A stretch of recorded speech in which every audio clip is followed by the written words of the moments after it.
And I would like to introduce Ethan Bateman. Ethan is a wonderful sub-raw. He used to train with the Hotspur School of Defence, and we were fortunate enough to have him move to York, and now he trains with us. He is very interested in classical pugilism, but what he's going to look at in this video are some solo drills that you can train at home with a sabre, or a wooden spoon, or whatever you have to hand.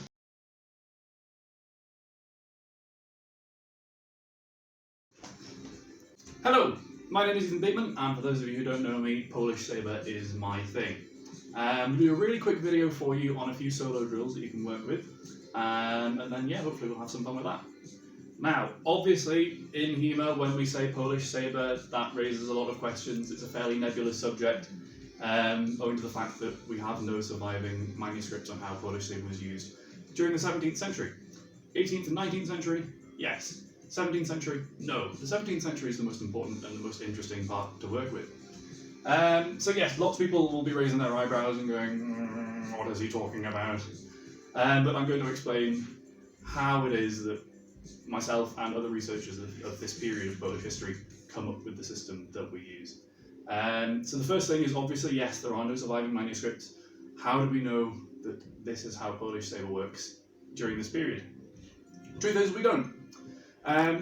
In Poland, people weren't taught fencing the same way that Western Europeans were taught to fence. So we had no fencing schools, we had no salles or fectulas, anything like that. It's a case of, you go to school, you're probably going to learn how to use the sabre. Yeah? Schools, universities, everything like that, they would teach you how to use a sabre as their version of PE, essentially. Yeah? It was considered a sort of a national duty to learn how to use the sabre in Poland, so people just did it. So that's one of the reasons that we feel we have no surviving manuscripts. There may be one secretly hidden in some private collection or a museum somewhere that we haven't found yet, but for now it's a case of we have to extrapolate from other sources.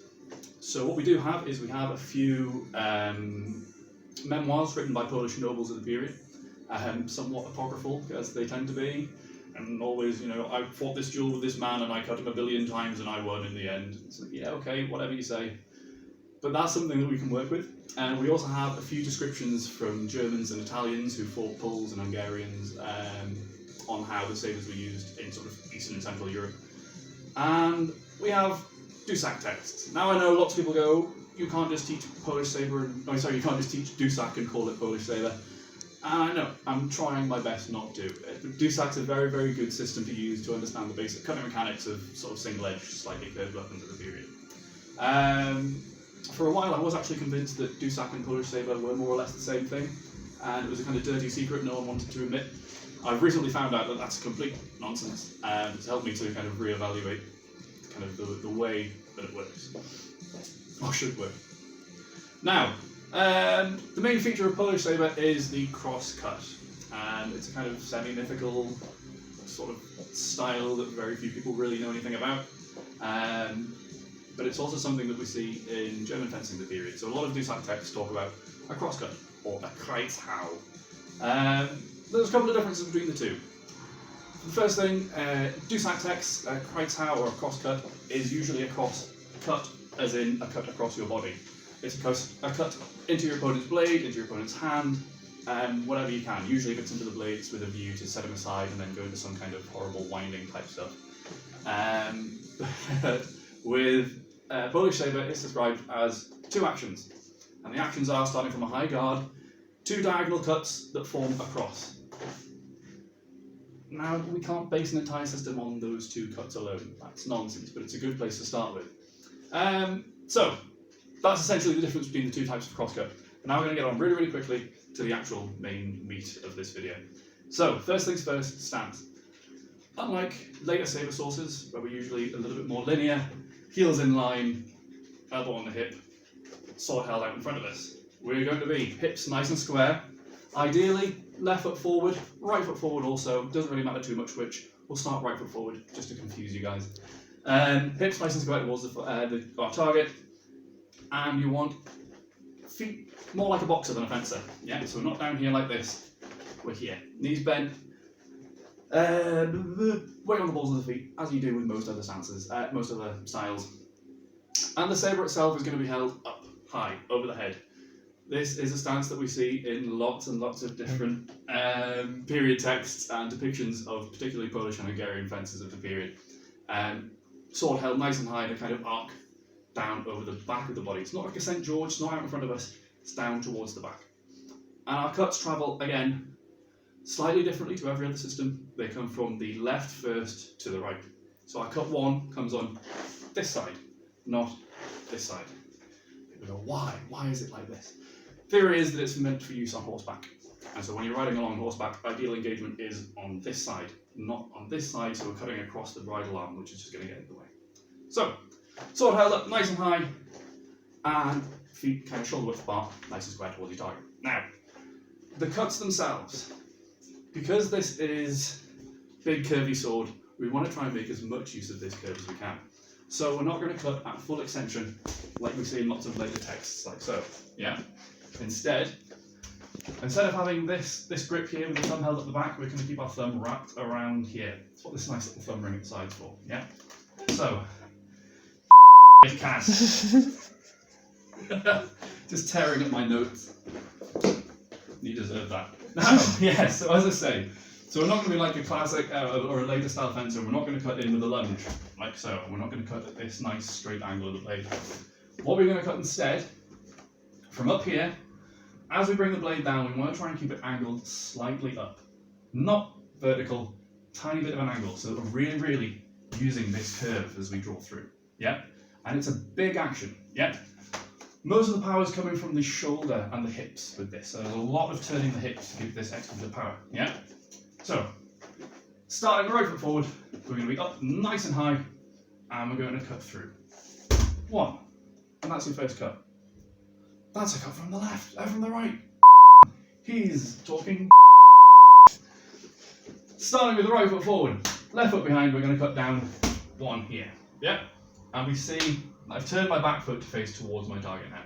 So we've gone from this off slightly 45 degrees, cutting down, straight in. And the sword comes straight back up. Yeah. And from here, we get our cut 2. And that's your basic cross cut. So that's more or less how we're going to work the rest of this video, and it's going to be short because this is more or less all we have. Lots of texts from the early 19th century specify that a crosscut is these 2 diagonal cuts descending.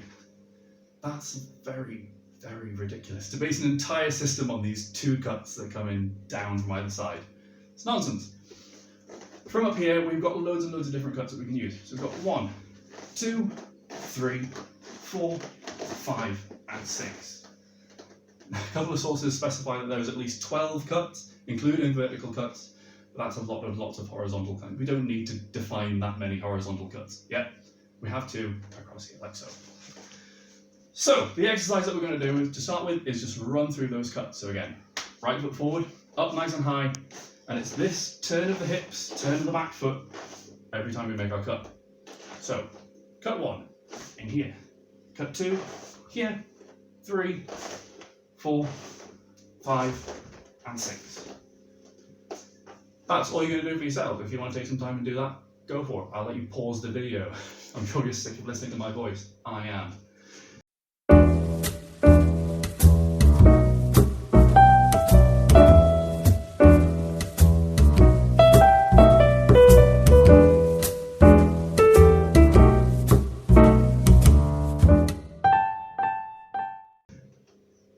From the rest of this, we have other combinations, essentially, that we can use. So again, we're going to start nice and high. We can cut, say, for example, with our cut 4. It's a very famous cut used in Polish fencing. Germans refer to it as the Höllische Polnische Quarter, which means the hellish Polish 4th. Apparently it's a cut that was quite popular in the period in Poland, and it's one that they used a lot. And it's a horrible, horrible cut. If you think about where it's landing on an opponent, if he's starting right foot forward, that's coming in maybe into his thigh, knee, cods. Either way, it's not a very, very, very nice cut to receive. So yeah, starting from this position again, you've got all these other cuts that you can work with. You can come in here and here. Let's work on rising cuts for a moment. So again, just remember, this turn of the hip is the very, very important part. Yeah, this is where all the power comes through. I'm not going to go hell for leather because I have a feeling slightly longer sabre, I may hit the ceiling, and I don't really want to. Yeah, so rising cuts work beautifully well. But then we can use a rising cut into a descending cut, which is perfectly acceptable. We can use a descending cut into a horizontal cut. The important thing is that we don't cut on the same line twice. Not if we're using the whole shoulder. There are a couple of examples that we could possibly cut in from the same line, but we have to change the mechanics of the cut. So you cut as a beginning to an attack. All the power's coming in from the shoulder. It's this big, powerful strike coming through. Yeah? Let's say I'm starting with my left foot forward and I'm going to go full Dusak Messer-esque. All the way from up here, bam, that's my first cut. Let's say I've missed. Let's say he's retreated out of the way. I'm not going to stop and go, oh, I'm going to start again and do this and hope for the same thing. I'm going to cut here, I'm going to come off to the side. But the power changes. I'm not generating it from my shoulder anymore. It's coming in, pop, and then from the elbow, just for that little follow through. At the point where we've delivered that first cut, that second cut has to come in a hell of a lot faster, yeah? So if we're thinking of it as 1, 2, that second cut's much too slow. So it's 1 and elbow, yeah? Not gonna lie, that's pretty much all there is to it. For a very, very short video, that's a good basic introduction. All you want to be thinking of are these cuts. Big cross. Imagine the curve of the blade is forming a kind of protective sort of half ball in front of you, yeah? You've got to think of it as it's this kind of net that will keep you safe. But as I say, we have other options, so we don't have to cut in with the shoulder all the time in these nice big actions like so. We cut in here, and fit with an elbow, even the wrist for a little roll. That's chaotic. I'm a chaotic person. My classes tend to be quite chaotic. I take quite a while to get my thoughts in order.